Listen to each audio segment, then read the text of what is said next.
As you just were reminded, this event is being recorded.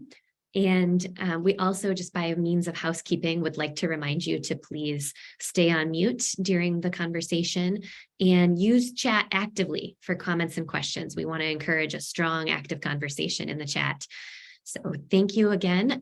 Please again continue those introductions. Would love to see that. And fantastic. We see someone already from Vancouver, Washington, Oakland, California, Iowa. Very exciting that we know we have a great group of California leaders and leaders outside of California nationally who are interested in this kind of regional cross-sector collaboration and learning from the work of our fantastic group of guest speakers today. So I will let everyone continue doing those introductions for a moment. Great to see you all again. And to those who are longtime friends of JFF, and so happy to meet some of you and have you on to join us and learn about our work for the first time.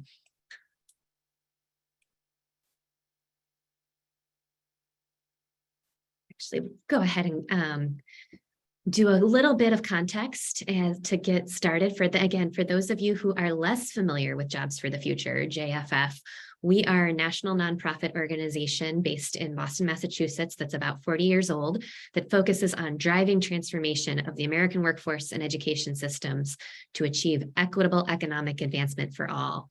We have been working and had a statewide presence in California since 2016, when we opened our Oakland office, where many of the team members on this call today are based, where we really have tested and driven our inclusive regional economic development approach in partnership with all of our wonderful colleagues in the field across California and nationally. So really wonderful again to see those introductions coming in. Please go ahead and continue those introductions. I will also, while we're doing the introductions, want to go ahead and recognize the Stewart Foundation and the James Irvine Foundations for their generous support that has made this event possible today. And very much looking forward to the conversation and digging in. So wonderful again to hear where everybody's calling in from. I will go ahead and move us to the next slide for the interest of time.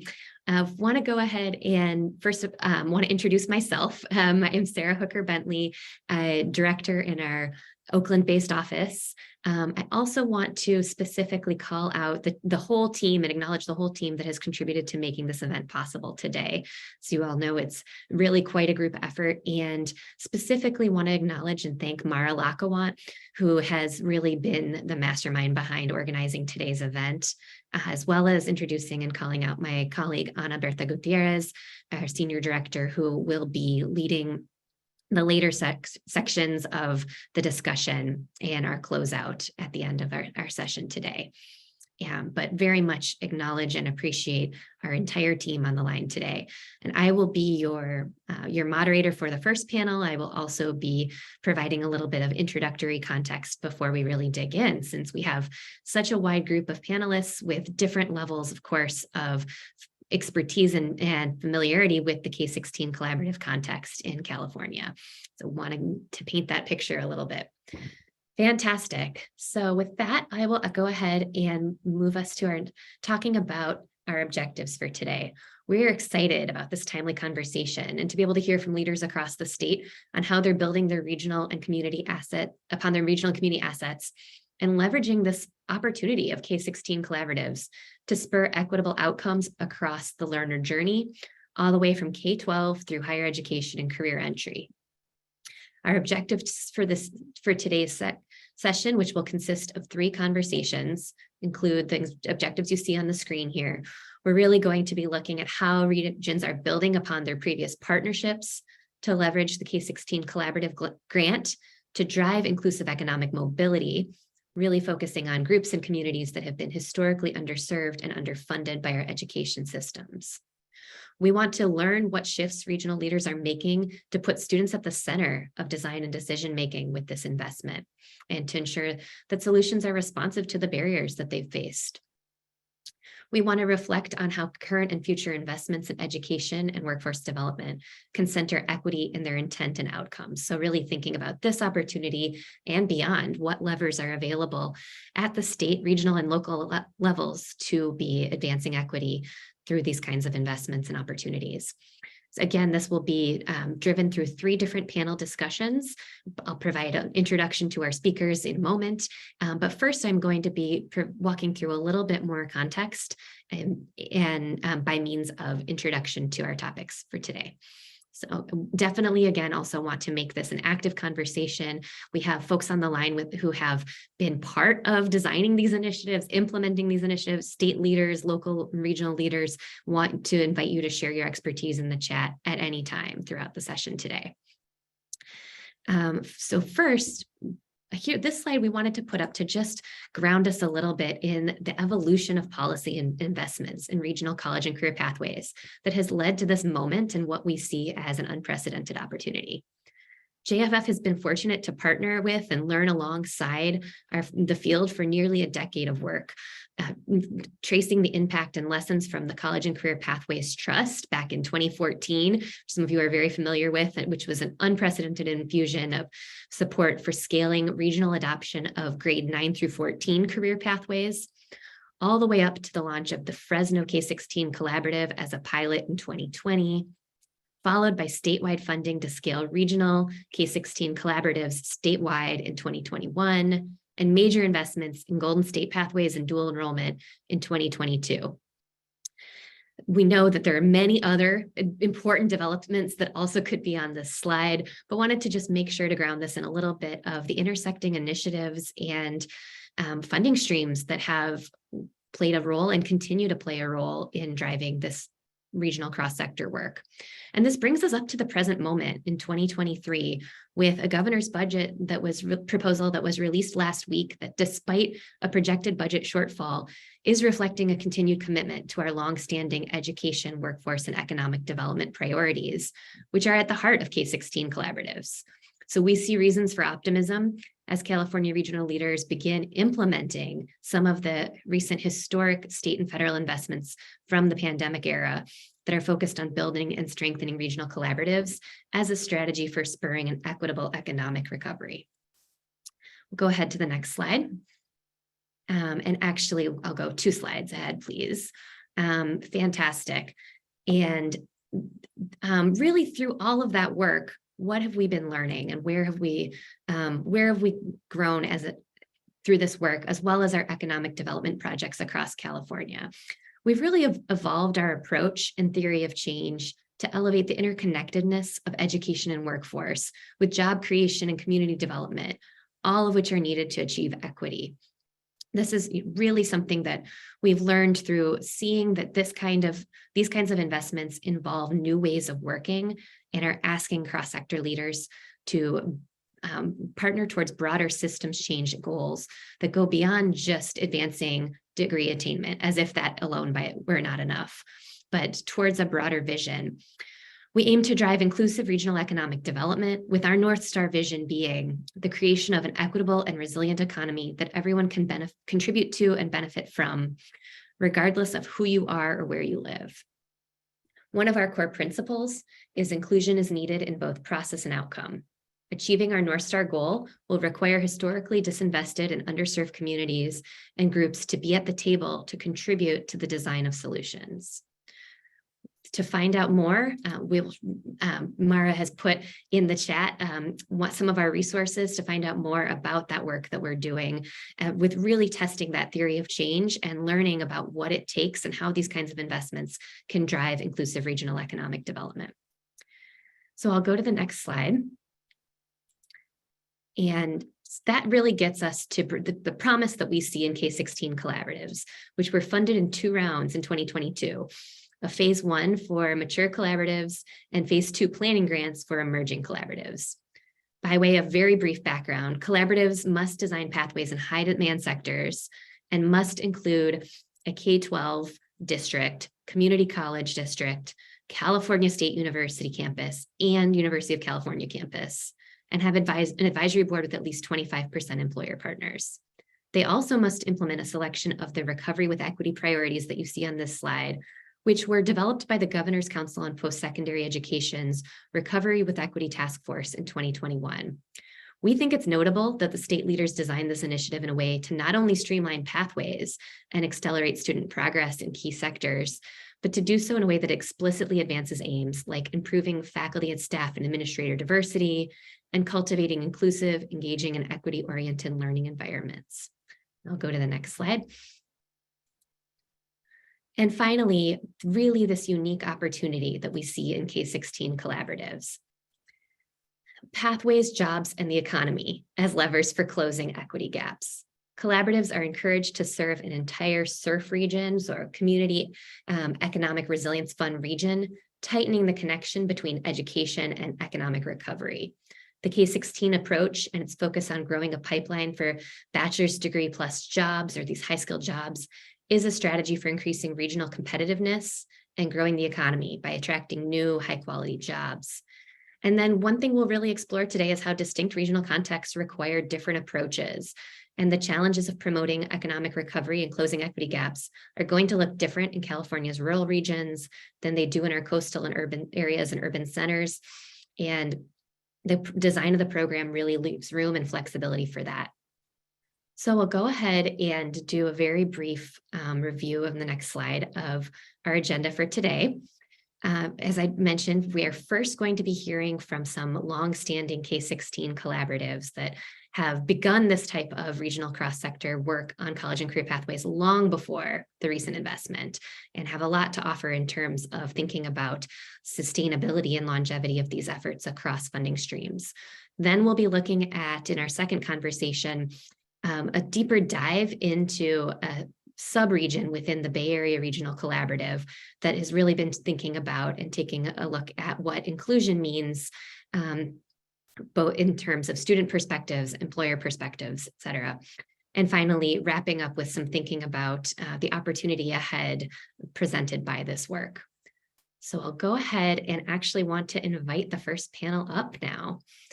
Very excited to kick off this panel. And in this first panel, again, we first want to welcome our panelists.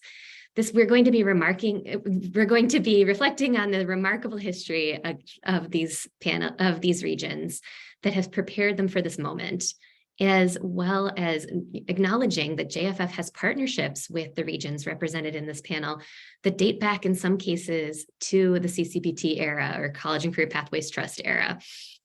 We're excited to hear about how your work has been sustained, evolved, and advanced by this new opportunity. Your collaboratives represent such a wide range of contexts, and we're excited to hear about how that is reflected in your unique partnership models, pathway strategies, and approaches to industry alignment. And all three of these collaboratives received phase 1 implementation grants last spring. So congratulations to all of these collaboratives. Go ahead and then fantastic. So our first we're going to focus on the Central San Joaquin Valley Partnership on the next slide. We're two powerful regional education collaboratives. Fresno Madera and Tulare Kings have aligned their efforts under one umbrella, the Central San Joaquin Valley K-16 Partnership that corresponds to their entire SURF region and has prompted leaders to think creatively about their shared economic priorities, as well as their important sub-regional distinctions. Our first speaker is Dr. Carol Goldsmith. Dr. Goldsmith is the Chancellor of the State Center Community College District, serving over 68,000 students across 4 counties in the Central Valley. Dr. Goldsmith has over 20 years of educational leadership experience and brings deep expertise around higher education and the Fresno community. Critical to our conversation today, Dr. Goldsmith leads inclusive regional economic development initiatives, including her role with the Fresno Drive Initiative and the Fresno Madera K-16 Collaborative. And JFF has been honored to partner with Carol across these efforts for the past several years. So Carol, excited to turn it over to you and ask my first question. Wanted to ask you about the shared goals that have motivated the Fresno regional leaders to engage in this challenging work of building an integrated system of support, and also how you are thinking about and planning to leverage the K-16 collaborative opportunity to advance these regional goals and drive inclusive prosperity. Well, thank you. And thank you to JFF and everybody on the team for putting this together, and not only putting this event together, but really being with us at the beginning of this work. I'm Carol Goldsmith. I'm the proud chancellor of the Colleges of State Center, which includes Fresno City College, California's first, Clovis Community College, Reedley College, and California's newest community college in Madera. I had the opportunity in that role to also serve as the co-chair or the chair of the Fresno Regional Collaborative, which was a pilot project. It was really a signature initiative of the governor's post-secondary education council, and it grew out of our work around the Central Valley Higher Ed Consortium, our work with JFF, the work that we did many years ago around the California Community Colleges Committed to Change. We have a working network of dedicated faculty, staff, and administrators, along with our partners at JFF, who've really trying to look at how we can systematically and substantially close our race equity gaps here in the Fresno region. So that work had been underway. And then we had an opportunity to combine our efforts with the Fresno Drive initiative, which JFF has been very much involved with. So we were incredibly proud in early 2020 when we had the announcement that Governor Newsom wanted to pilot this idea of a K-16 collaborative in the Fresno region. And of course, we were elated and excited. And then you all remember what happened in 2020, the pandemic hit. So our goals was really to make sure that we continue our work despite the pandemic. So we really focused on our goals in increasing the numbers of graduates with post-secondary degrees and certificates in high growth, high wage disciplines to be able to support the labor market. And I'm happy to report, despite the pandemic, we achieved our goals. And when you look at the work and where we're focused in terms of the actual, what are the segments that we're looking at teacher education, because we know it's an incredible shortage, both at the entry level and at the master's prepared area. We're looking at business and accounting, because all businesses need financial professionals, and of course, engineering. The second, our next wave, we've added some additional sectors, but those were the four main sectors. And we looked at how do we make sure that we develop these programs with racial equity in mind, because we know for far too long, communities of color have been left out of the economic prosperity. And in the Central Valley, we typically lagged behind the rest of the state and the nation in terms of economic prosperity. But when we looked at the data by ethnicity and by zip code, we saw that the stark realities of economic disproportionate impact far impacted our communities of color than any other community. So we were intentional since the day of this notion. And it really aligned well with the community college's work, looking at equity, diversity, inclusion, and access. So really it was an alignment, I think, a seismic alignment in the universe that allowed us to take the previous work and really address racial equity, inclusion, and with some of our most vulnerable populations, really reducing the economic disparities that we've seen. And I'm happy to say we're moving the needle. And I think because of our work and what we've done to be able to increase educational attainment, because our faculty and our classified professionals didn't give up during the pandemic, we learned how to master Zoom and reach into students' homes and make sure that they stay engaged and on the path. We broke graduation records. We met all of our goals that we put forward in this grant, and we were able to leverage that, well, for the entire state. Our efforts paid off, and the governor noticed, as well as the governor's council. We kept them abreast of how we're moving forward, and that work was leveraged into the statewide initiative that we are all now enjoying now. And I'm so proud that our work is expanding through our whole surf area. As a Visalia girl myself, it's about time I'm able to reach into Kings and Tulare counties, working with Yolanda and others. That collaboration As you know, it's new, but you know what? In the Valley, we work together. So the Fresno Madera K-16 collaborative, working with our Tulare County K-16 collaborative, we've really hit the entire San Joaquin Valley. And I want to give a shout out to Carrie Hammerstrom, who I know is on this call with us. She's the executive director, putting us together for that round. It's a pilot that we're proud of. And I'm just glad to be here to tell the good story, actually, to be the cheerleader, because there's so many people who've been involved in this work at the very beginning. So I'll pause there. Thank you so much, Dr. Goldsmith. And I also just want to say your efforts certainly did pay off. And having been excited to be at the table as flies on the wall in Fresno when that work really began, the Fresno Drive initiative really kicked off. We just are so excited to see how you really have managed to leverage federal and state investments in such an impactful way for closing equity gaps for your community. So congratulations. And thanks to you and the entire team at JFF. I see Anna's on the call, and both of you were there at the very beginning. So thank you.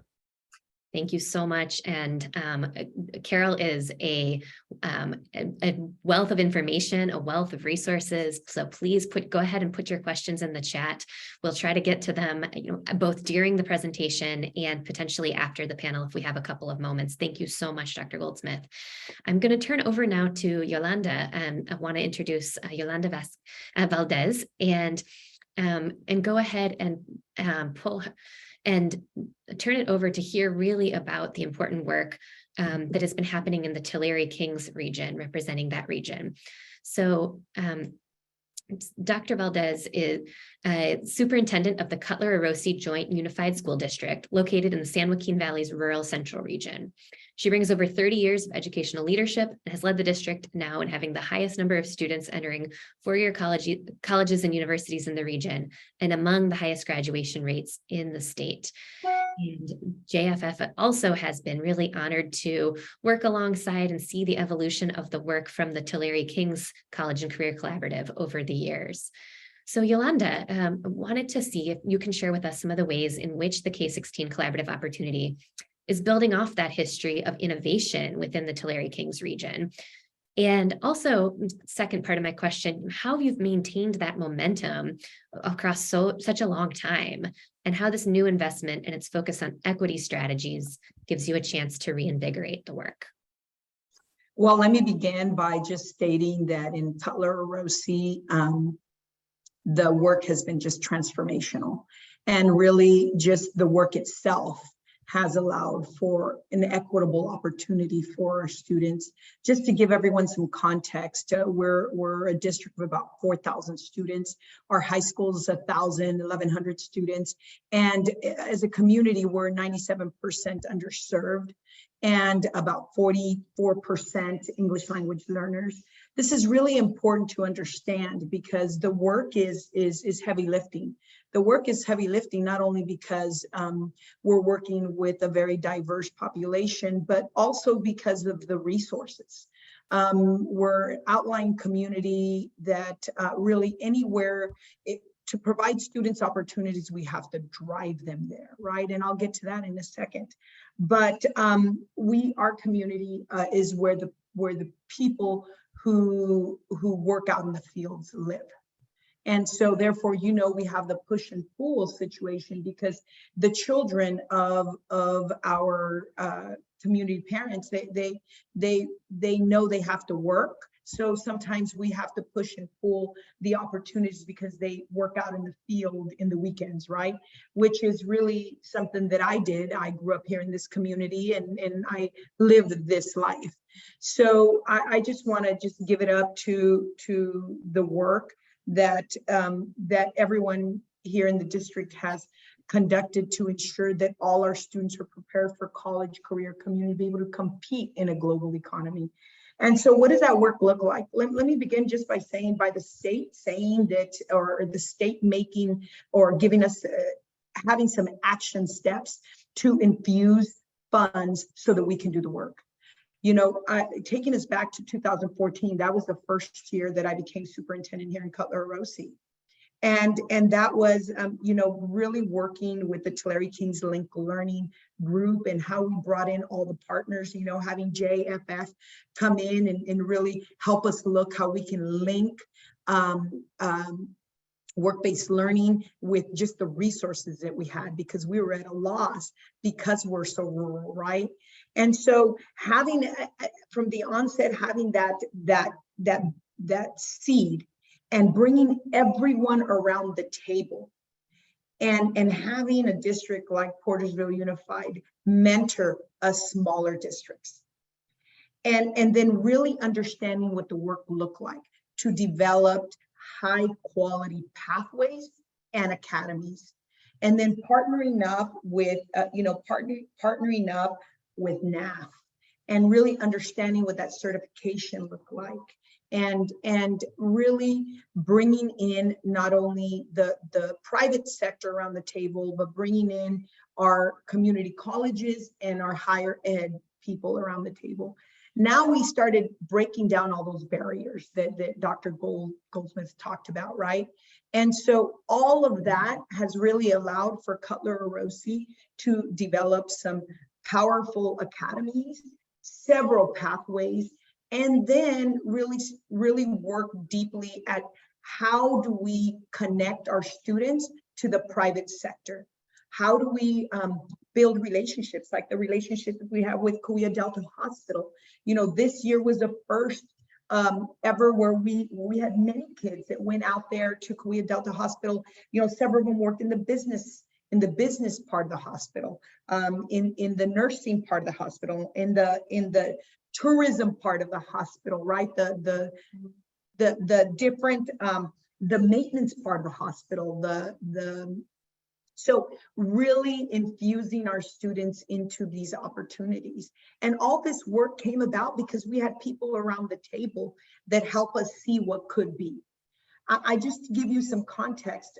Prior to this partnership and this fusion of funds for providing students with these opportunities, Cutler-Orosi was among the lowest high schools in the state, and very few opportunities were afforded to the students here. And all they knew was what they had here. Since the infusion of not only the TKCC TC partnership and now into the K-16 Central San Joaquin Valley Regional Collaborative, we have really expanded and broadened our horizons of not only what we can offer our students, but what our students are experiencing. And that really has to do with the breaking down of the barriers. And that alone is equity. That alone is equity. You have people wanting to be around the table just so that they can learn. They don't even want the funds from the grants. They just want to learn and understand the talk, right?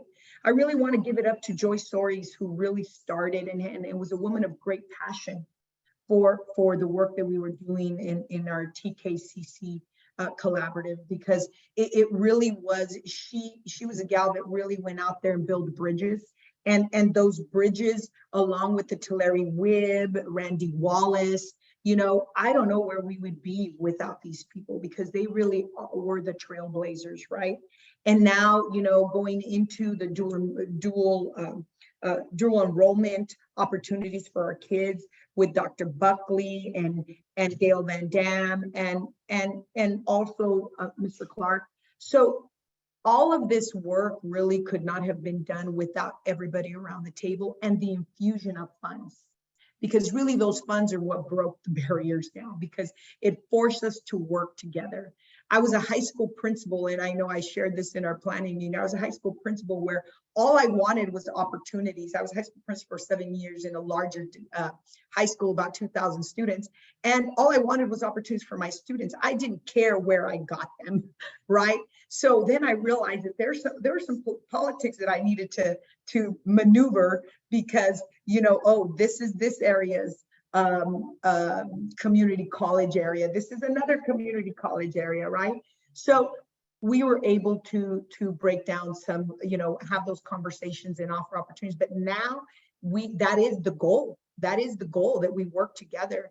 And I've always said that, we are better together, right?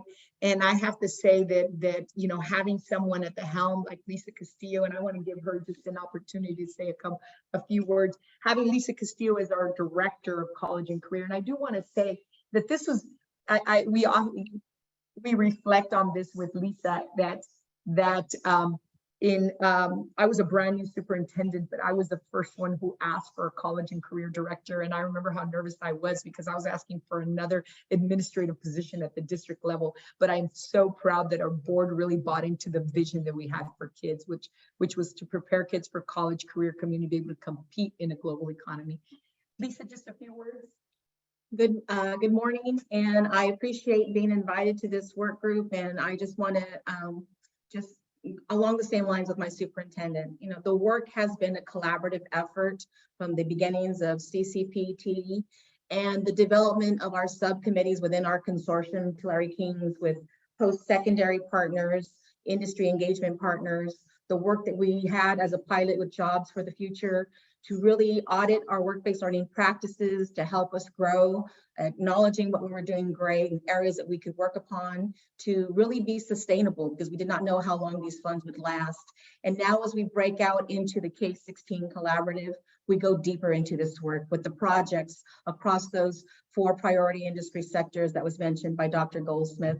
And so we look forward to continuing these efforts and the collaboration. I will tell you that this has brought us closer together in working with our partners and making sure that the work that we're doing, we're digging deep, because it doesn't just go across CTE. It's also working with instructors at the post-secondary and the secondary to look at how do we get our students to perform at these levels when they're all at varying levels of academic proficiency in language arts and mathematics that are key for them to be successful in those engineering and health and education and business industry pipeline. I just want to thank our new leadership that is for TKCC and Mr. Davis and Mrs. Salazar, who's really taking the helm now in our collaborative. And with that, thank you so much. I want to thank for Jobs for the Future. When you came in, you were exactly what we needed, and that was several years ago. And as you know, we are just doing some incredible things here in Cutler-Rosie, but you planted that seed. Thank you so much. No, you all are really doing the hard work, and we are so honored to work alongside the leaders like this. And I just thank you so much again, Yolanda. Thank you for all of the also the shout outs to some of the real longtime leaders that in this work across cross-sector regional collaboration in California, but also that acknowledgement that absolutely some of these funding opportunities really have been transformative and also required leaders to come together and work together in new ways. Want to also thank Dr. Goldsmith for the knowledge bombs that she's been dropping in the chat, and that these are just absolutely fantastic additional nuggets around really what the work has looked like and what the work takes. And also just acknowledge too that all of you are coming from on this panel from different levels of the education system in California, and all also speaking to some very similar equity imperatives for this work and very similar lessons learned around the work. So really recognizing that. We have one more panelist. I want to continue to keep the questions coming in the chat. And with that, I'm very excited to be introducing Dr. Kevin O'Rourke. Dr. O'Rourke is the Associate Superintendent for the Shasta-Tehama Trinity Joint Community College District and the CEO of North State Together, a regional collective impact network to support educational and career attainment in far northern California. Since being awarded the K-16 investment, North State Together has grown its geographical scope from 5 counties to 10 counties, covering a territory the size of more than 10,000 square miles, larger than the Commonwealth of Massachusetts. Actually. So Kevin, really excited to have you on the panel and want to ask you a two-parter as well, if possible. First, if you can tell us a little bit about the partnership model that you've used and what makes this investment especially meaningful for rural regions like yours. And then also, if you can reflect a little bit on how these funds will allow you to address the needs and equity gaps in a rural context of what that looks like for learners whose needs were previously unmet. So thank you, Dr. O'Rourke. I'll turn it over to you. Thank you so much. And thank you for the opportunity to join everybody today. It's really exciting to learn what my colleagues are doing in other areas. Full disclosure, I'm from the Bay Area. My wife and I are from San Jose, California. I'm embarrassed to admit, when I was growing up, I thought it went Sacramento, then Oregon. I had no idea there was a huge area in Northern California until I got to it, and I went, holy cow, this is big. And so it's actually 31,000 square miles, the surf region. The 10,000 miles is just our college district. And so for some context, if you drove from the northeast corner of Modoc County at the very tip of our state to west towards Trinity County, it's about the same drive time as it would be from San Francisco to Los Angeles. And so some of our counties don't even refer to themselves as rural, they call themselves frontier. And so it's a beautiful area. It's one of the most beautiful places that I've been and lived, with the lakes, the mountains, the forest. But there are some issues up here, some large scale issues that we're trying to tackle. And so our journey started about 2010 when the State Department of California sent us a report on Shasta County, which sits at the heart of our surf region, had the worst mortality rates in the state. So people were literally dying earlier in our county than any other area in the state. So we put together a team of researchers and we started trying to peel that back to see what the issues were. And unfortunately, we discovered that there were other indicators there as well. We ranked either last or worst, one of the worst in the state in regards to unemployment, suicide, substance abuse and rates, poverty, mental health challenges, et cetera. And so we started looking at it, and there's a real interesting body of research out of the University of Texas, and it's called Future Time Perspective, and it's focused on mostly younger adults and teenagers. And the idea is simple, but it's powerful. The longer that you see your life expectancy, the better choices that you're going to make. The shorter you see your life expectancy, you may choose decisions that are not going to allow you to live that life that you may wish. And so the interesting part is it becomes a self-fulfilling prophecy. So one of the things that we've been doing in our region is using just a frame, do something today that your future self is going to thank you for. Because what we discovered that all of this connects back to educational access, success, degree attainment or lack thereof, and overall lack of a college going culture, if you will. So we wrote a grant, the McConnell Foundation funded it, and we started up what was called North State Together. And originally it was 5 counties. And we asked each county to form collective impact teams with leaders, a diverse group of leaders from business community, K-12 institutions, higher ed institutions, faith leaders, civic leadership. And what we wanted them to do was to focus on identifying local problems and implementing local solutions. And what North State Together was going to do was let them know, are they trending in the right direction or not? Or is the problem getting worse? So we are the data or the research component for those counties. And we also provide them resources, financial means for them to be able to hire people to continue to market and advertise and do this work. And we found that it worked out very well because our region, as I noted before, is so large. The counties in the region, we have 10 counties in our region, which is more than any other counties in a surf region. They all have unique needs. So up in Modoc County, for instance, they do not have a medical facility for a child to be born. And so the closest area is three hours away drive in heavy snow. So imagine being in that situation. Do we take off and go live in a hotel for a couple of days before, or do we just stay at home and see if and hope that everything goes well? That's very different than, let's say, Trinity County. Trinity County, the situation there is the marijuana industry. So in Trinity, Mendocino, and Eureka area, they produce 80% of the marijuana that's cultivated in the United States. And so when you think about that, that's incredible. And so Trinity County leads the state, unfortunately, in chronic absenteeism. So during trimming season, half the classes in the high schools leave, they're out for 3 weeks. And so imagine being a teacher, they come back, you have 2 classes now, one that all the students have been there and those that haven't. So there are individual needs for each county. We've let them have some autonomy in what they're doing, but it all relates back to healthcare, overall health and wellness, well-being, and education. And so long story boring, once the K-12 came out, we felt like we already kind of had a head start on this. And so it was really cool for us to expand into our other 5 counties that are equally unique. I was telling somebody the other day, Sierra County, we were pulling up their data and we started looking at everything. We noticed that there were 0% of seniors graduated from Sierra County last year. I was going, what is going on in Sierra County? So there were no seniors in the county. So there was only about 250 students that are enrolled in the whole county. So again, I'm trying to highlight some of the unique needs. To speak from an equity standpoint, what we have done has been very intentional in developing our relationships and support with our tribal communities. We have the executive director of healthcare for Redding Rancheria, which represents the Wintu, Pitt River, and Yana tribes on our executive board. Our Keurig tribes are very well connected into our Siskiyou area up by the Oregon border. So that has been great. One thing I did want to mention about equity, though, we weren't doing ourselves a service by not digging in deeper to our equity data. And if I can just give a little just kind of elementary example, if you have, all of our equity data was based on averages of particular groups. If you have one classroom with 2 students, one student gets a 51%, the other student gets a 49%, the average is 50%.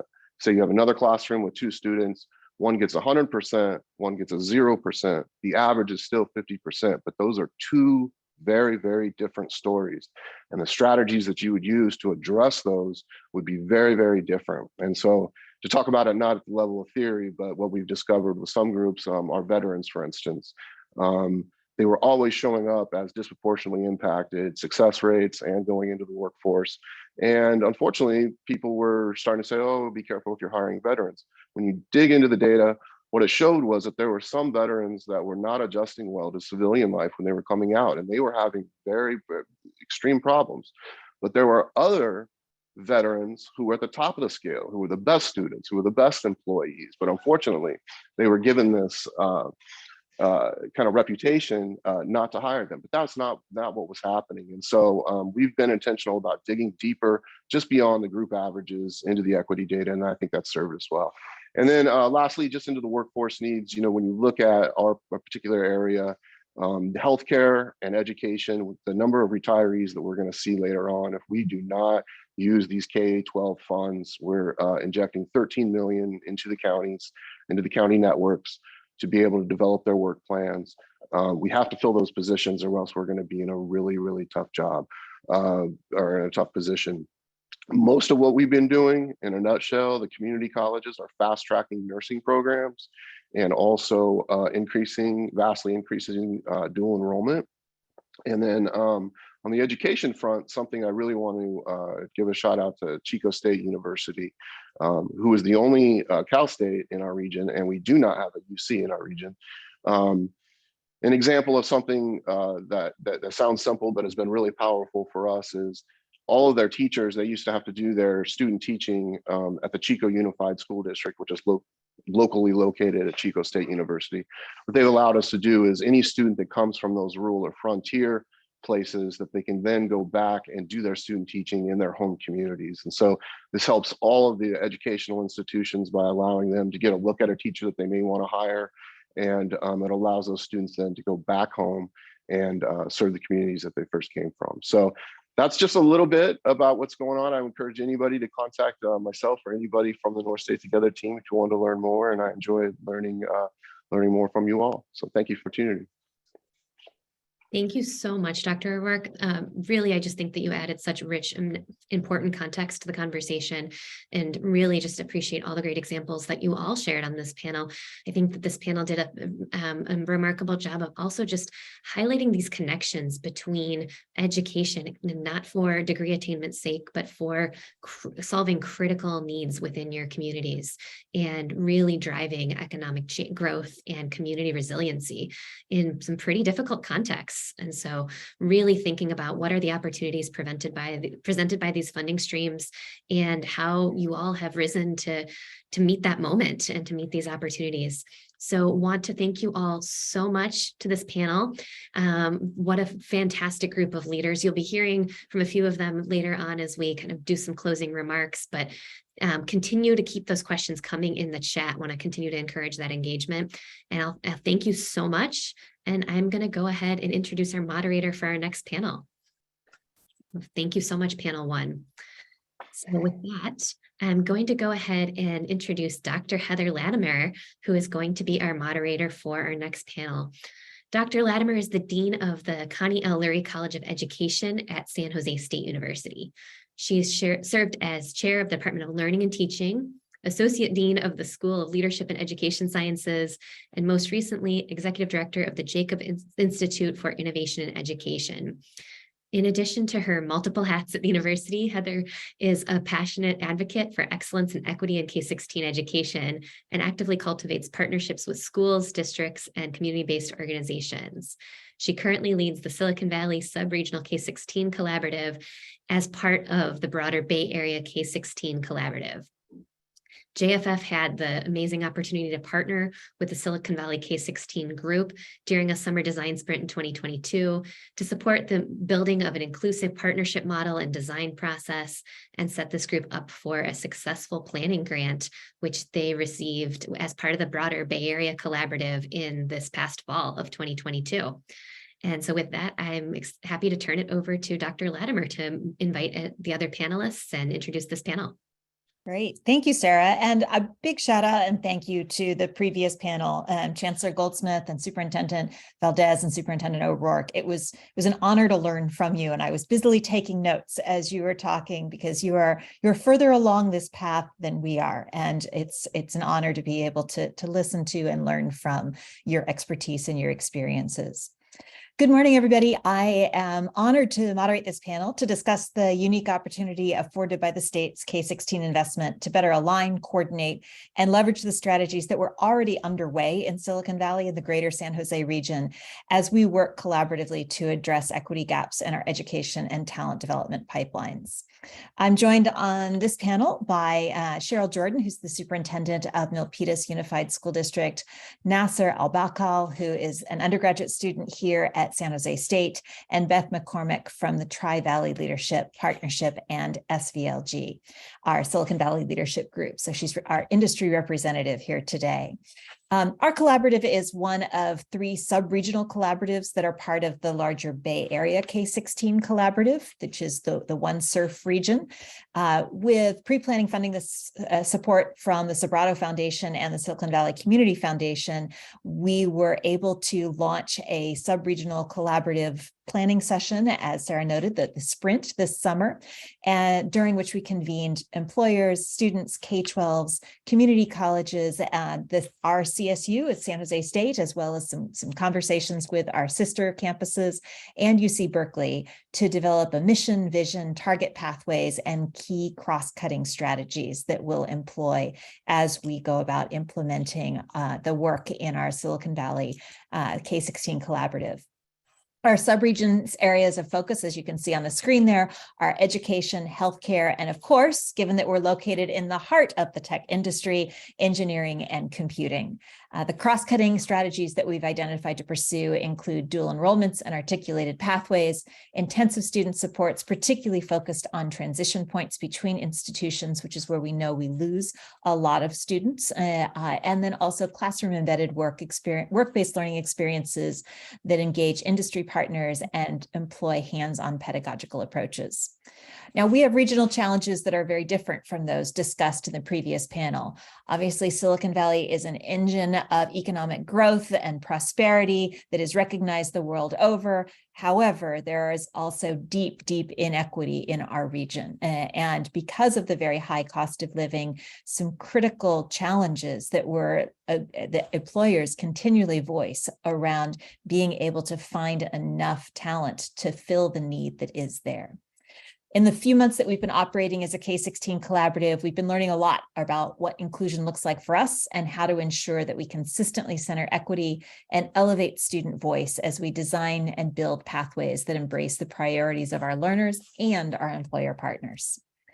So since we're talking about elevating student voice in our pathway design work, I want to start first with Nasser. I've had the pleasure of working with Nasser for some time now, including as a student representative for our Silicon Valley K-16 collaborative work. He is a student at San Jose State University and has served as a student leader in our sub-regional collaborative conversations. He's currently in his senior year and will complete his degree in communications and public relations in May. Woohoo! So he has lived in the Bay Area for most of his life and is passionate about student involvement in decision making. So Nasser, thank you for being here today. Can you share with us a little bit more about how student voices were included in our work thus far and why it's been important for you and your peers to be part of this planning process? Well, first off, I want to say thank you very much, Dean Latimer, for coordinating all of this from the beginning and inviting me to be a part of the Silicon Valley K-16 collaborative. You were the one who introduced me to this. And also thank you to the previous panelists. My notes were also very extensive, and seeing how you guys went through your process in a different location with your own unique circumstances is not only really helpful for us, but it also shows just how amazing our state is, how large and varied it is, and how diverse all the different counties are, and how this is not going to be a one-size-fits-all solution. And it's not only for the whole state, but it's going to be even for each region itself. So student participation for me seems as a crucial point for all the goals of the collaborative. So in order for our vision to create sustainable engagement processes with K through 12 schools, districts, and offices of higher education, students and their voices are going to need to be paramount for understanding how we can cross these boundaries. So as an SJSU student, I was brought into the collaborative last summer to kind of help with the preliminary planning, providing student perspective. I didn't really think much of it until I got to my first meeting. And that's when I saw all the people there and how much they cared about people like me, students like me, and how much they were trying to get us into better positions. And that's when I realized that these early meetings really shaped our need for creating inclusive goals and targets with students in mind. And at these meetings, it's very important that I got to ask questions and provide my own opinions and inputs to the discussion. And it led to even more student engagement later on. And this was the elevating student voices part that's so important. And these were the student surveys and the focus groups activities that we coordinated last summer. So the student focus groups, which I really enjoyed being a part of, I loved helping lead it. I loved helping invite my friends and some of my classmates to them. It was amazing just to kind of talk in a different way with my classmates and peers before, instead of talking about, schoolwork or classes or just personal things. We were talking about actually things that are bigger than ourselves, things that we have never really talked about before. These are really important to get students to speak up and share their minds, especially those that have expressed interest in these career pathways that the collaborative focuses on. So we want this to be part of a continued partnership with students to meaningfully contribute to the strategy throughout the planning stages. And that's what happened. We got a lot of good data from these focus groups. And this data is really important to ensure our energy and resources are allocated in ways that will make the biggest difference in closing these equity gaps within these pathways. So just a little some nuggets from that August focus group activity. We had, I think, around 160 students responding to the initial interest survey, which was really amazing. And almost 50 students, 49, took part in the focus groups. And these student demographics were amazing. We had high school students, we had students who were older. We had basically an age range of 15 to 44 years old with a very diverse group of students. We had 18% students who were Asian, 38% African American, 10% Latino, 4% Native American, 8% white, and 14% non-disclosed. So we had basically a large group of students with different backgrounds. And in these focus groups, I heard a lot of the same things over and over again from students, and even in different career pathways. They may have small differences, but they all shared kind of the same concerns and the same things to me.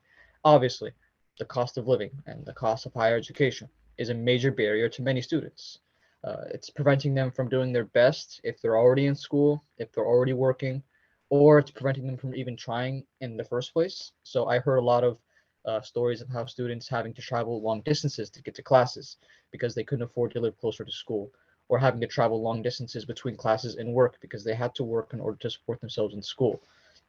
And I also heard a lot of concerns and discussion from populations that are historically underrepresented and disinvested in. These opportunities, they may be limited based on where they live, their access to transportation, and these communities really have been ignored for so long that they don't even know what it looks like to be cared for anymore. They don't know what it looks like when people want to help them. So when seeing them all come to this focus group and realize, well, there is organizations looking after me. People in, these ivory towers above me are looking after me. This isn't just, my concerns. This is actually an entire collaboration to kind of get people like me elevated. And I think that when students saw that, I saw a change in mood, and they were really open to talk to me about all their concerns. And perhaps probably the most important thing was that there was a huge lack of opportunities for like career related exposure and experiences like work-based learning, internships, mentorships. A lot of students, they really wanted to participate in these activities, but they're not able to participate in them because of like limited availability or no availability at all, especially in their communities. So how can, as a collaborative, how can we kind of figure out how to get these opportunities to them directly? And that was one of probably the most key discussion point we had during that collaborative meeting, during that focus group. That's really helpful. And I think, you highlight the importance of ensuring that we actually talk with students, because sometimes, a lot of us have been in this work for a while and we care passionately, but it is amazing to me how many rooms we walk into of staff and faculty and administrators talking about the needs of students that don't have students in the room. And we often miss huge areas of both strength and opportunity because we don't have students in the room. We tried during these last few months. I think we did some things successfully, but from your perspective, Nasser, what are some takeaways either from your experiences or from other ideas that you've talked about, heard about from colleagues that you would give not just to this group, but to the larger community of folks who are working on this K-16 collaborative kind of initiative around how to center that student voice and elevate the student experiences in this kind of planning work? Well, in creating like these inclusive spaces for students, taking all of the account from what I've learned in the early meetings when it was just me and one other student to the focus groups, the number one, I believe that we need to connect the education offices, regional organizations, regional enterprises, along with the government ecosystems that are already in place to coordinate like new support structures for students and families. Think outside the box, try something that hasn't been tried before. Working together, getting all these offices and organizations together to create different factors that it's going to be harder for one organization or one group to fail if they're already supported by everyone else around them, to mainly increase social support for students. So in some communities, there isn't a college going culture. We need to change that. For some communities there is, but there's a lack of access to certain things that make going to college easier. We need to change that. Giving them better access to these solutions is gonna be a all of us kind of thing. It's not gonna be just one group or one organization or one person doing it. Number two, I think we need to create and implement more effective student involvement programs, monthly, maybe even like quarterly meetings, more activities, surveys, focus groups, and seminars involving students from K through 16, sometimes even all of them together. We don't have to divide them by grades. It'd be interesting to see if college students and a first grader may have the same concerns. And these type of things are going to be helpful for us to make sure that we allow more voices to be heard, because the more students we get to talk to, the more we'll be able to tailor something that helps everyone and addresses everyone's concerns. That's really helpful. Thank you. I know you've got other ideas, but I also want to make sure we get to the other panelists. So if we have time, I want to come back to you. And I also want to just give a big shout out to say thank you for participating in this, and make one other note also. One of the things that you mentioned is that internships and work-based learning experiences are really important. And it's also something that often one of the reasons that students aren't able to participate is because, especially in our area where the cost of living is so high, people need to work. And if the internship isn't paid, then it's often challenging for somebody to be able to take that on. And the same applies to this kind of work. One of the things that we did was to provide stipends for our participants in this work. And I would encourage others who are doing this kind of work to think about how to ensure that budgets follow our priorities, and that part of that is investing in ensuring that we're supporting our students to participate in this by providing direct support. So thank you, Nessa. Really appreciate your recommendations and your participation in this work. I'm going to turn now to Cheryl Jordan, who's the superintendent in Milpitas Unified School District. She's been with Milpitas over 34 years, demonstrating a clear commitment to making a positive and lasting impact on the learners, families, and communities she serves. She and her team have launched a whole range of different initiatives that are intended and designed to support equity, including a middle college high school program, a World Languages Academy, and partnerships with the San Jose Evergreen Community College District, as well as San Jose State, including our Techcellence program, which provides an articulated pathway for students to pursue computer science degrees, and a teacher residency program. Thank you so much for your partnership in this work, Cheryl. And a question for you, from your perspective as the leader of an exceptionally diverse K-12 district, what would equitable outcomes look like for your learners through this K-16 collaborative grant? And what will you require to achieve that outcome? There's a lot in that question, and I want to thank you, Dr. Latimer and JFF and all of the panelists for being with us today and inviting me to have an opportunity to play a role in this. I would like to share that Milpitas Unified School District has just over 10,000 students. At one point, the first year of COVID, we had 10,400. And then after COVID, we've dropped down to 10,027.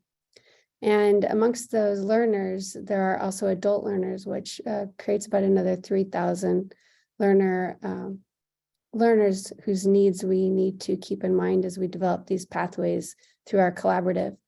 And to give you a little sense of where Milpitas is in the realm of diversity and economics, about 32% of our student population is low income.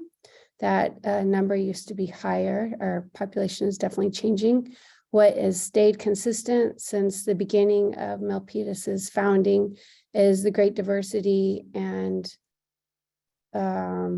deep commitment to inclusion. And we have representative of that over 52 different languages. And essentially we're a city made up of longtime residents with generations deep, and many immigrants as well as refugees.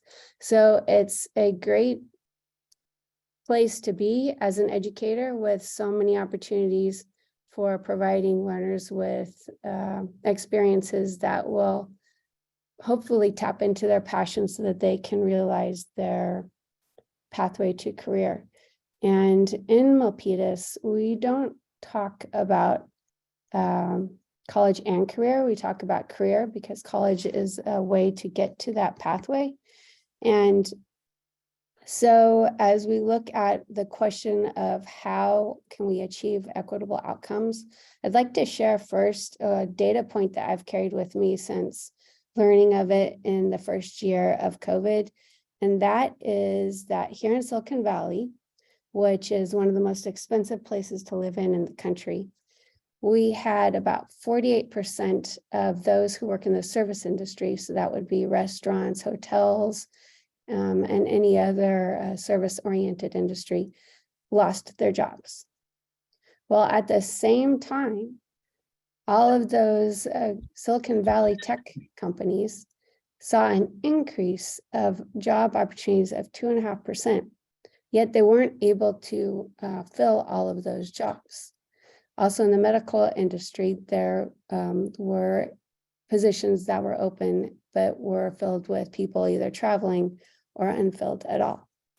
And so what would be a positive outcome for the learners in Milpitas is that they have different avenues to continue their growth for certifications as well as degrees, so that they are not part of that 48%, but instead have the opportunity of the 2.5% the next time that we have a recession or something else that is critical and disrupts the economic situation for people. Because when we talk about these collaboratives, our end goal is how do we maximize the experiences that will provide learners with what they need in order to be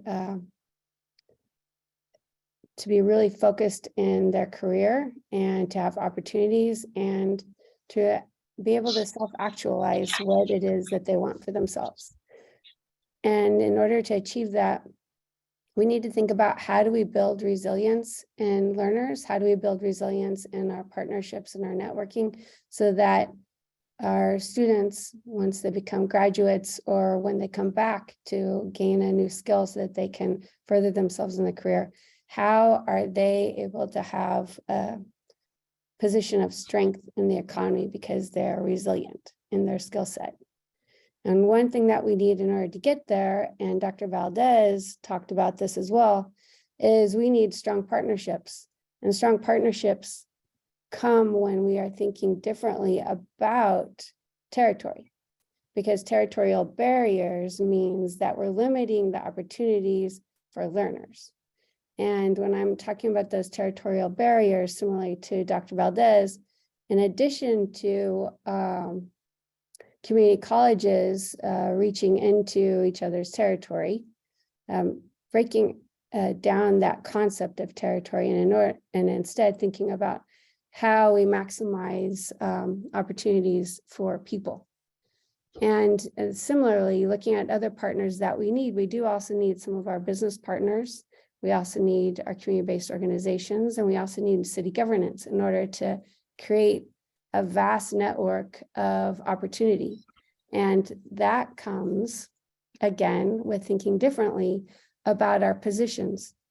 Another thing that needs to be disrupted through partnership is, even as educators, how we see our ability to provide learning experiences for students, whether the students are middle school, high school, elementary, or adult.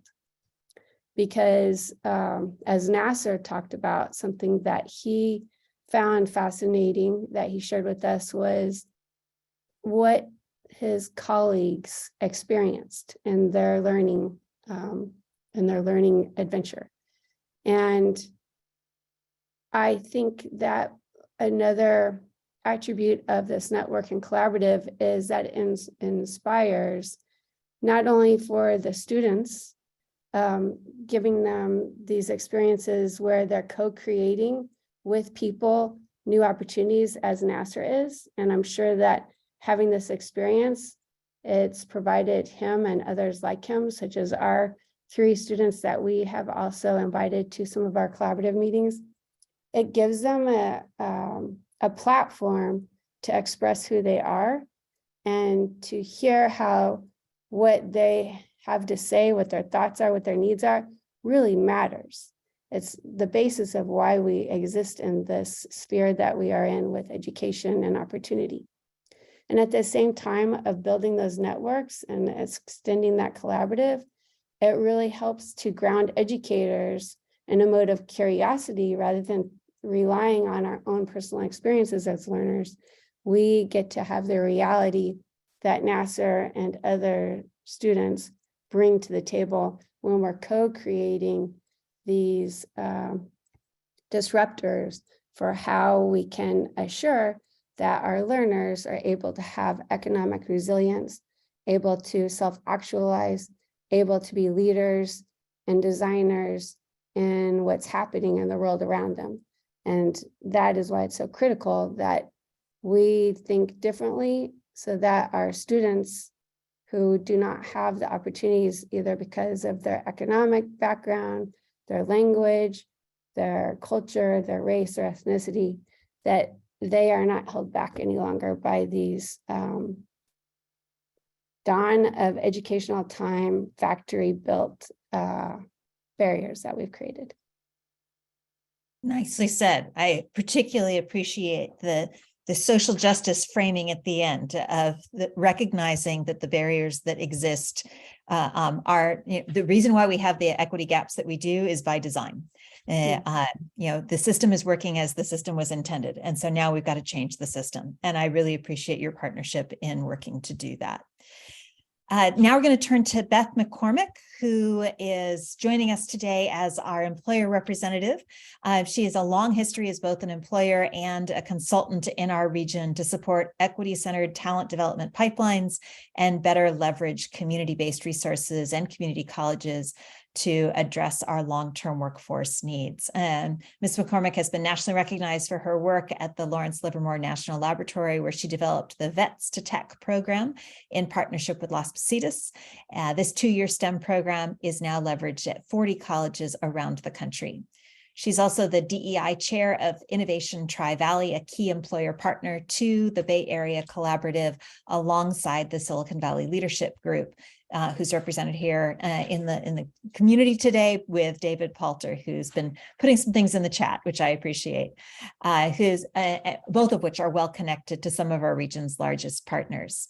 Beth, as you know, since our early days of our K-16 design work, we've been exploring more integrated and inclusive opportunities for employers to ensure not only pathway alignment, but also to address some of the barriers we know our learners, especially women, African American, and Latinx individuals face when transitioning from our educational systems into the workforce. So our question for you, what are the opportunities that you see for K-16 funding to benefit employers and the regional economy and address some of the persistent challenges with equity gaps in our region?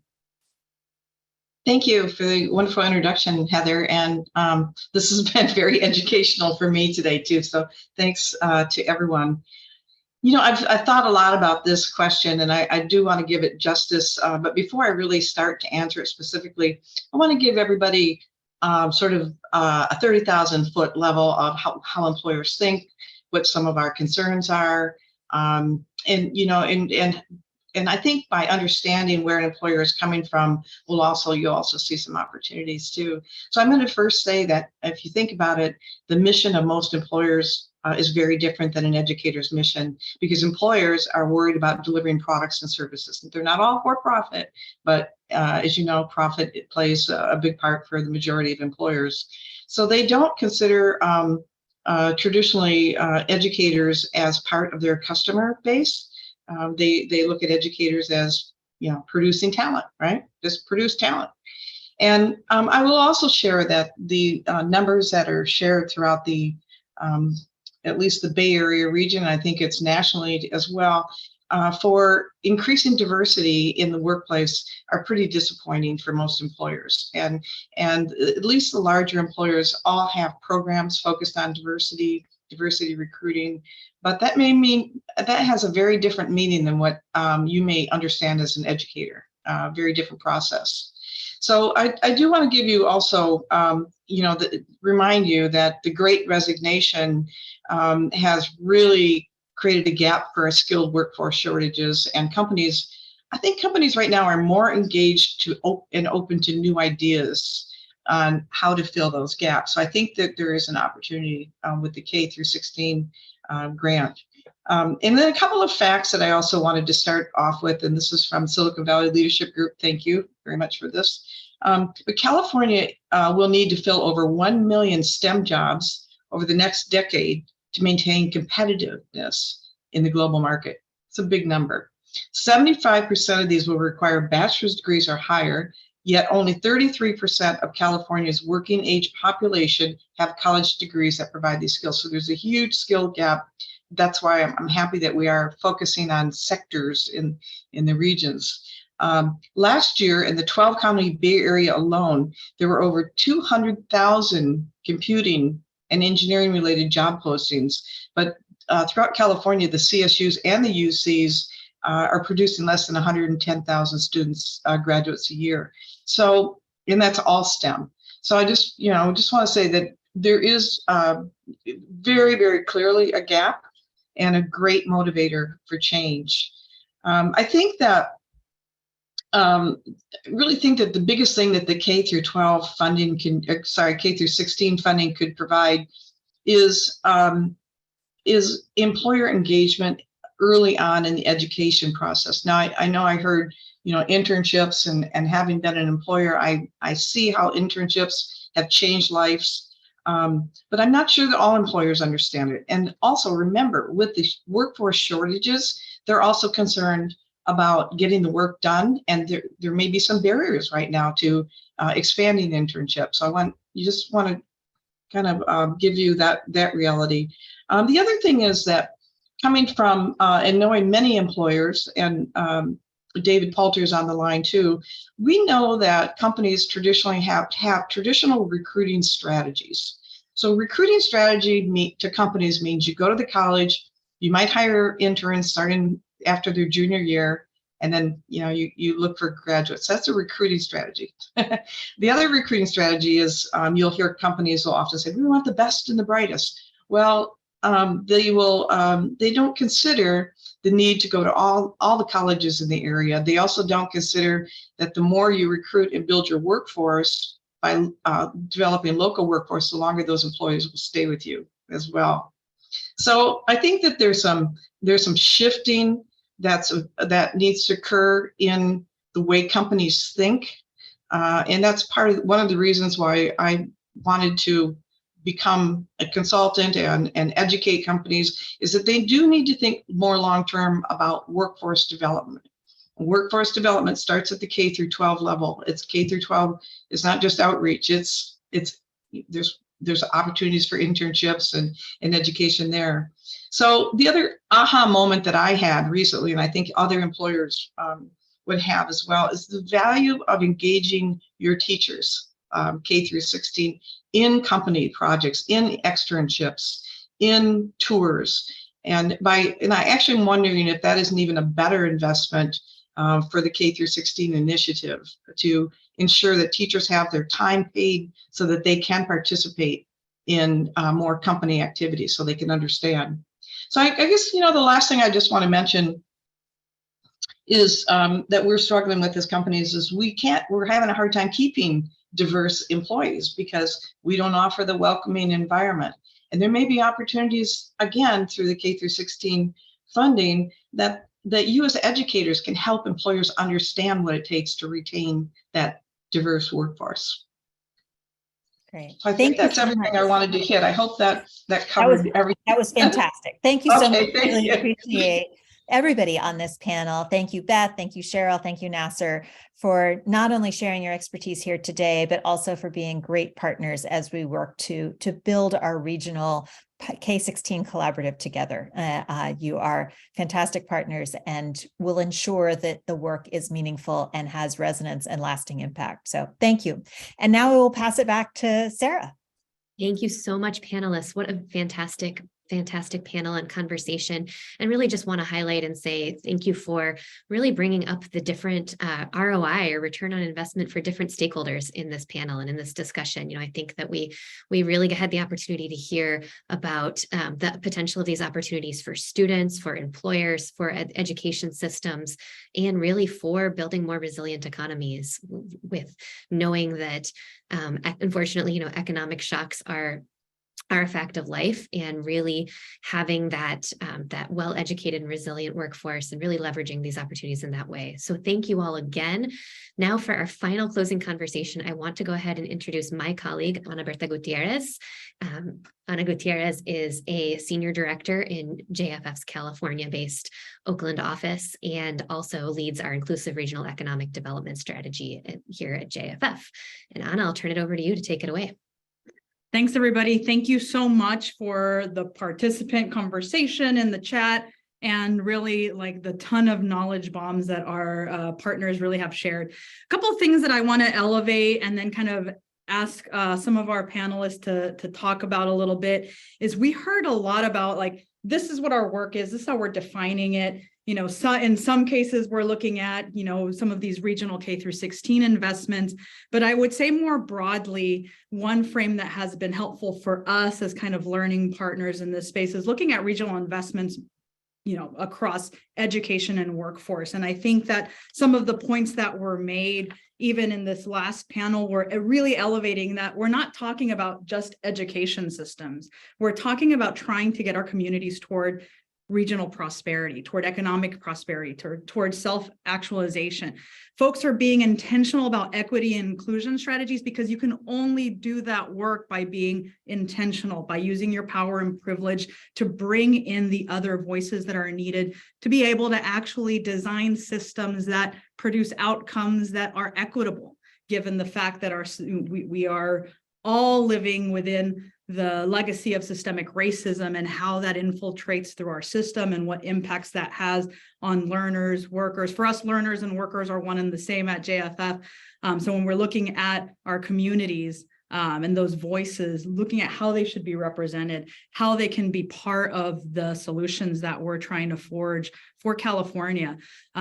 One question and one thing that has been really catalyzing for me that I'm wondering, love to get your ideas on, Carol, is you've been doing this work. I've had such a great honor of being able to partner with all of you and support your vision. But one thing that strikes me is, with your experience at the multiple leadership levels that you've had and knowing kind of those old California, career pathways, trust investments, some of the things that we learned there, what stays with you? Where do you see kind of some of the work that still remains to be done? What kind of recommendations would you provide to folks at the state, to folks, within the ecosystem that supports this work? Yeah, and you talked a little bit about the California Career Pathway Trust, which, started back in 2014, 13 by an assembly bill, because sometimes we have to have legislators come in and legislate what we can't get done. And that represented a huge legislative piece of innovative evolution that was needed in our educational work. And it also helped $500 million to help finance the work that needed to be done. So those investments, both in terms of finance and then also investments of legislators' time to think outside the box, is what we need to continue to do. And as I was listening to today's to some of the panelists making the connection between higher education and healthcare and healthy lifestyles and healthcare and higher education in a vibrant, equitable economy for all that doesn't leave people behind, I'm just godsmacked by a backdrop that's happening here in the Central Valley that some of you may not know. In Madera Community College is the only higher educational institution in that community. We're proud to be able to bring higher education to a community and a county that didn't have it before. Unfortunately, though, today there's a backdrop between the Madera Community Hospital is now closed. It is the only hospital in the entire county. In fact, it was the only county in all of California that now does not have access to a hospital. And all of this is in a backdrop for a myriad of reasons in terms, and that could be another whole day-long conversation, which I believe it will be in the coming months. But one of the things that we were talking about earlier is about turf wars and breaking barriers. And I want to talk a little bit more about nurse education in the up and coming years and weeks and months, because we need to do better. The pandemic has shown us that we can't be dependent on foreign countries on the development and the making of masks and PPE and things that we need. Well, masks we can make here, but nurses you cannot just turn around and make in a dime. The state of California allows community college students who are allowed to earn a bachelor's degree at their community college. In fact, I think there's 22 or 25 states in the union that allows community colleges to offer a bachelor's program in nursing. This is a backdrop that we need to change in California. It is now time. Our nurses need it. They're tired. Our community needs it. They need help. And the Board of Registered Nursing, the California Community Colleges, our legislator, and dare I say JFF needs to get involved in this work. California Community College students deserve to be able to have the ability to earn a nursing degree at their community college, just like thousands of other students at community colleges and in other states in the nation. And we know that California allows these students to come into our state to do that. So that's a little off script. I didn't share that with the JFF people before we talked. So hope I didn't just drop you were talking about dropping, bombs earlier. I hope this one isn't. But, as I was listening to Kevin and listening to Cheryl and other people talk about turf wars and healthcare and access, and I'm reading on the news about my local community hospital shutting down, we must do better. So I'm going to challenge everybody on this call to do better. How's that? I love it. I love it because what we're talking about, and one of the through lines that I heard in every single panel, across every single panelist, in the spectrum of what it takes and who needs to be included and we know that there are folks that need to be at the table that are not at the table. But one of the things that kept coming up is you're not just looking at education or workforce systems. You're looking at the conditions that impact the individuals going through those systems. So when you're talking about those opportunities in nursing and being able to earn your bachelor's, you're talking about well-being. You're talking about how do we create those conditions in our regions through our partnerships to be able to actually support learners, students, communities in the way that they need. And that's where I think I'll transition to you, Heather, because you all talked about, and we've heard the through line around, and I think, one of you all said earlier, we've got to work together. We've got to break down the, silos, the things that have us working in smaller systems and not collaboratively across systems, across agencies. What are the things as you're looking ahead, Heather, that, whether they're skill sets, whether they're dispositions, resources, knowledge, what do you anticipate your region and the leaders in your region will need to live into the vision that you and Cheryl and Beth have talked about in this last panel? Yeah, so thank you. And I it's always challenging to go after Dr. Goldsmith because she's awesome. I want to find a way to collaborate here. But in thinking about kind of this question, 3 pieces. So one is, we have to trust each other and communicate with each other and build that real collaboration. And, that's why part of why when I always appreciate partnering with Cheryl, for example, because I can pick up the phone and call her, she can pick up the phone and call me. And that kind of a relationship matters in terms of this is hard work. And you have to trust that the people at the other end of that line are going to be there and are going to be on board with making the moves, sometimes those challenging moves within their own communities, within their own institutions, but working on it together. And that's particularly challenging in schools and industries where we see turnover at the rate that we see turnover. The urban school superintendent doesn't stick around for very long. And when that turnover happens, it's hard to have that relationship continue. So that's one piece. Second piece is in terms of the long-term sustainability of this, it has to be about changing systems. It can't be about the add-ons. We've been really good at that for a long time. We've built up an entire nonprofit industries around Band-Aid solution to the fact that our institutions fail. And so we have all kinds of nonprofits that fundraise and they put cute kids on their fundraising initiatives to say, we need to help get these kids to college. And yes, we do. And I don't want to slam those people in any way. They're doing hard work. But if our core institutions worked better, we wouldn't have to have that kind of an experience. And so how can we, as I mentioned earlier, our institutions are working the way they were intended. They were set up in racist, sexist, misogynistic, all the isms were there and in terms of the design, and they're working really well in fulfilling that design. So we need to change the systems, and this work can't be about Band-Aids. It needs to be about fundamental core change. And then the last thing I'll say, and I know I want to make sure to get to Kevin as well, is around funding. That one of the misnomers that's often there is this idea that we're going to put some initial investment into it, and then you'll make some fixes, and then we can back off on the funding. We have underinvested in education P20 in this state and in this nation for decades. And we need to recognize that this is not ever going to be something that we can make a short-term investment and then back off. We need to not only keep up the investment that we have, we need to increase that investment, because we're never going to be successful. We're never going to really be about equity and justice if we don't fund what we believe in at a level that truly supports that work.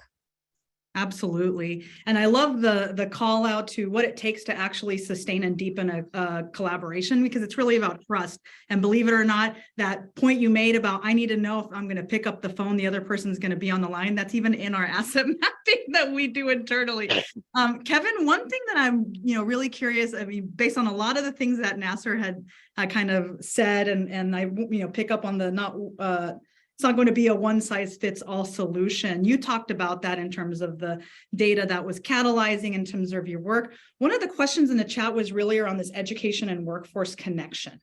And I think we're seeing things comprehensively. So I want to give you some space to talk about what that looks like for North State, and how you're looking at kind of the equity gaps that are catalyzing for all of you, and really looking comprehensively at the education and workforce opportunities.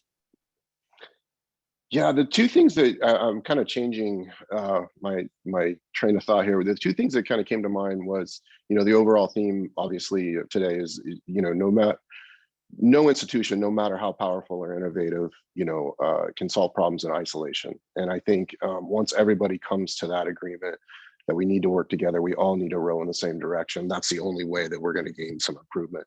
The other thing, though, that I just wanted to mention is that in the North State, we don't use the term K-16 for our grant. We use the term cradle to career because we think it takes out a really important part, which is, the first 5 component of it. So I would encourage everybody to bring their first 5s to the table. There's almost a mindset that we need to change up here, where parents drop off their kids in kindergarten and that's it. We're done, and now it's up to the school system. And so one of the things that we offer is a kindergarten readiness assessment for free for every single kindergartner that's coming into the school system. And what we've seen, we've been doing this long enough now that the data is very clear. If there is a student that's struggling in middle school or high school, that is rarely disconnected going back to a lack of kindergarten readiness. And so the earlier we can solve those problems, get parents involved, get first 5 involved, that leads all the way up through the developmental perspective into the workforce, because as those students, and there are key indicators there that everybody knows about: 3rd grade literacy, 8th grade math, high school graduation, etc. But so when we talk about workforce, it sounds weird that I would then mention kindergarten readiness. But if we're actually going to look at it through that spectrum of development of a human as they go through our school systems, that's where it starts. Because psychologically, if that builds, if they are not enjoying school because they have troubles reading, the more that we can course correct that up front, I think the better gains that we can make for students getting out of high school, going into college, and then going into the workforce. So thank you for the question. Thank you all so much. And thank you to our participants. I know we're a little bit over, but I just want to encapsulate. There will be things ahead. Look out for more things from JFF. Lots of opportunities to participate in the work, the work that we're doing. And the work that we're doing that you all called out is this. In order to fix these persistent equity gaps across education and workforce, we actually have to grow our economy differently.